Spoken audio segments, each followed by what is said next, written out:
Alright, so today guys we're going to be charging our car batteries using this whole UPS. This is a home UPS, it's a 700 VA UPS that normally charges one of these seal lead acid batteries, and we're gonna use it to, as mentioned, charge our car batteries. So we have one car battery here and we have another here. Alright, so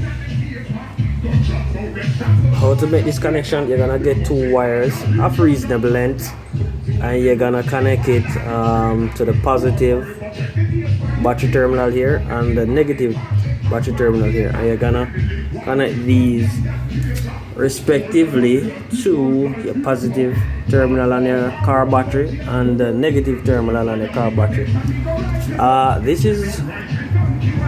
It's not gonna be as fast in charging the batteries as it would with the regular deep cycle seal lead acid batteries. This is a 7 amp hour battery, and your car battery can range up to over 75 amp hour. So it's gonna take some time, probably depending on the size of your battery and the amp hours. It's gonna take probably around a week or so, couple days to a week. So I have this on charge for 2 days now and it hasn't reached full charge as yet. To know that your battery is full charge, and normally a full charge car battery will be resting at 12.6 volts.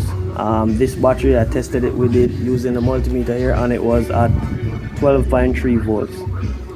So it needs to go a bit more in terms of charging. So yeah, that's it folks.